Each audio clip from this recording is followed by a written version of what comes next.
What did you make of that, Jordan, to be suddenly appearing on Meghan Markle's podcast as a villain? The first who was thing I make calling of women it crazy is that she. Yeah, well, the first thing I make of it is that her voice drips with the same falsehood that the voice of Kamala Harris drips with.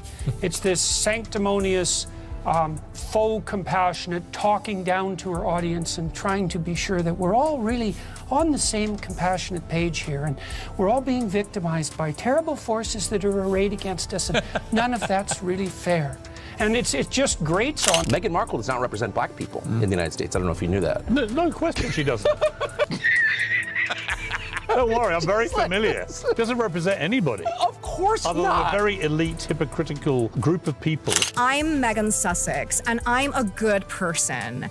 And I'm meeting another good person today, the wonderful Ariana Grande. Oh my God, Megan, you're such a good person. Yes, that's why I'm going to talk to you like you're an idiot. The 60 Minutes interview was a great chance to hear Harry and Meghan's story, in case you missed their 2-hour sit-down with Oprah or their 6-part Netflix documentary. Prince Harry and Meghan, we don't give a f***. America don't give a f*** about you. Goddamn right. Keep your shows, keep your drama, keep all that nonsense. That's for you British people to fake care about. We do not give a f***. We don't care. We don't care. Let me tell you, we don't care. Harry, get your limey ginger ass down here and clear this up!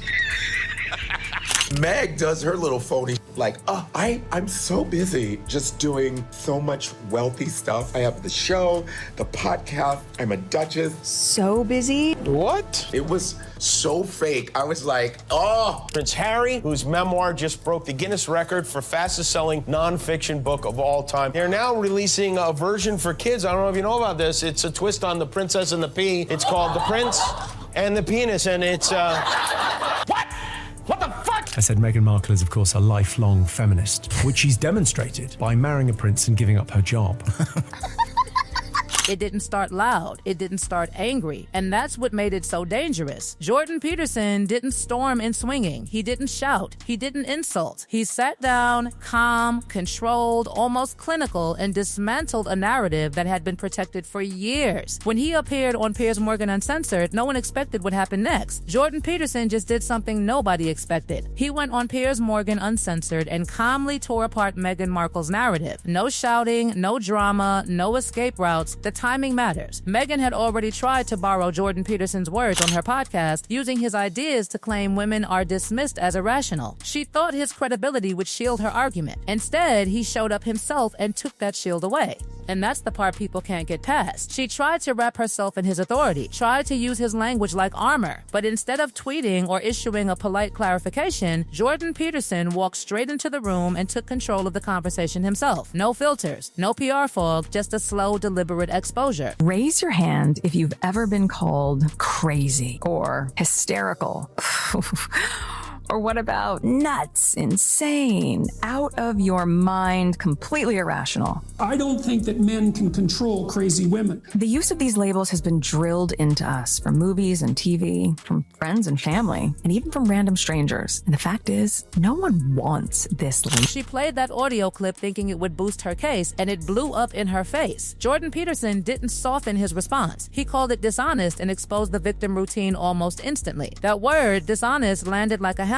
Not misunderstood, not misrepresented, dishonest. The victim routine didn't crumble slowly. It collapsed on impact. And before anyone could even process that moment, Piers Morgan stepped in with something far more personal. Psychopaths exploit, and they get a reputation for doing so quite quickly.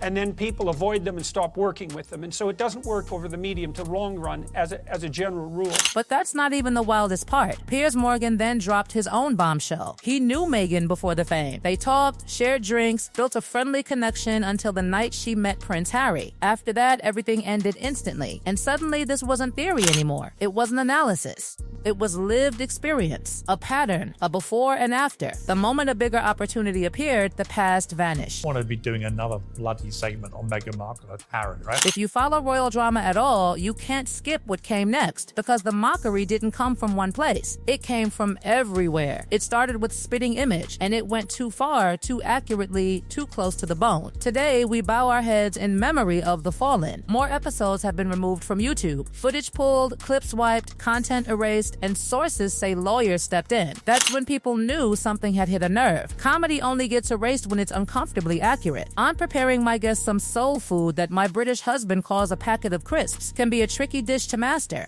especially when the packet is being, oh my God, you've been knocked down by the crisps. So vulnerable. I love it. I'm just down here holding space. They didn't exaggerate. They mirrored the flower placement, the forced softness, the manufactured depth, and now the finishing touches. A flower. They exposed the Netflix project for what it really was. Shallow lifestyle filler dressed up as meaning. Even opening a bag of chips became a sacred ritual. Like and subscribe to learn how to breathe. How, as a finishing touch, sticking flowers on anything means you made it with love. And I share the secret to a happy marriage. _ sake. H. Don't make me get the electric color out. And then the mask slipped. Are you _ dumb? It's a microwave, silly. Don't talk to me like that, you _ Duchess. Shake that off. That scene was too real, too raw, too recognizable. And suddenly, it was gone. But deleting it didn't save them. It only made it spread faster. Joe Coy walked onto the Golden Globe stage and didn't blink. Turns out Prince Harry and Meghan Markle will still get paid millions of dollars for doing absolutely nothing. And that's just by Netflix. No one laughed nervously. They laughed because it was true. Then Trevor Noah reopened a moment that never should have happened. Prince Harry really did that at a movie premiere last year. He asked the CEO of Disney to hook his wife up with voiceovers. A prince networking at a movie premiere, begging Disney executives. The downgrade wasn't subtle, it was humiliating. Kingdoms and territories used to be on the table. Now it's Disney gigs and podcast deals. And Family Guy didn't even need a monologue. Sir, you're millions from Netflix for no one knows what. Put it with the rest of them. Chris Rock went further. He didn't dance around it. Gone on Oprah. I didn't know. I had no idea how racist they were. It's the royal family. You didn't Google these mother. That one question cracked everything. She didn't know. The _ is the royal family? Joining a centuries-old institution and acting shocked by its history didn't sound brave. It sounded calculated. That's like marrying into the Budweiser family and going, they drink a lot. Normal curiosity was flipped into racism. Chris Rock called it exactly what it was. That's not racist. Cause even black people want to know how brown the baby going to be. Manufactured victimhood. On demand. Saturday Night Live noticed too. All that Britain demands in return is that we keep these. Then Jimmy Carr stripped the hypocrisy bare. Meghan say they'd now like to split their time between spending your money in the UK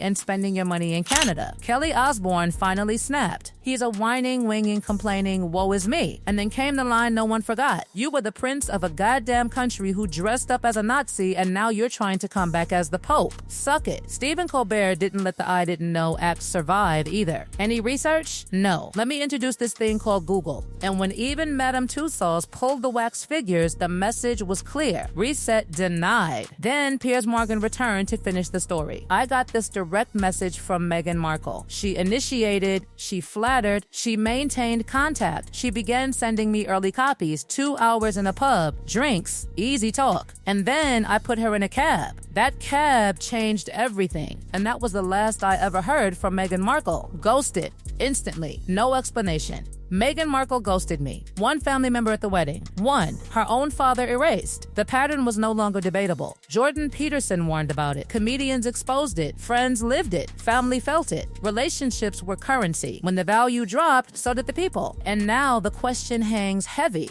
unanswered, unavoidable. After all of this, after the mockery, the receipts, the vanished friendships, the burned bridges, can she actually come back from this? And here's where it stops being funny and starts feeling uncomfortable. Because once the laughter fades, what's left is silence. A very loud silence. The kind that follows when people realize they've been played too many times. The jokes didn't slow down because there was nothing left to joke about. They slowed down because the audience already understood the punchline. What Jordan Peterson Peterson warned about wasn't cruelty, it was emptiness. He wasn't attacking her personally, he was exposing a pattern where emotion is performed instead of felt, where pain becomes currency, where identity is shaped by whatever gains the most sympathy in the moment. And once that pattern is exposed, you can't unsee it. Every tear starts to look rehearsed. Every pause feels calculated. Every story sounds like it's waiting for applause instead of understanding. That's why the comeback question matters so much. Not because comebacks are rare, but because trust is. You can recover from bad press. You can survive mockery. But once people stop believing you're genuine, the door doesn't just close, it locks. And the more you knock, the more desperate it sounds. Look at what happened next. The public didn't turn angry, they turned indifferent. Invitations dried up, appearances became awkward, rooms went cold. Even allies started choosing their words carefully, creating distance without saying it out loud. That's the most dangerous stage of all. Outrage still gives you relevance. Indifference erases you. Every attempt to reclaim the narrative only seemed to reinforce the problem. Lifestyle branding felt hollow. Empowerment speeches rang forced. Carefully staged moments couldn't hide the fact that the audience no longer leaned in, they leaned back. Watching but not buying. Listening but not believing.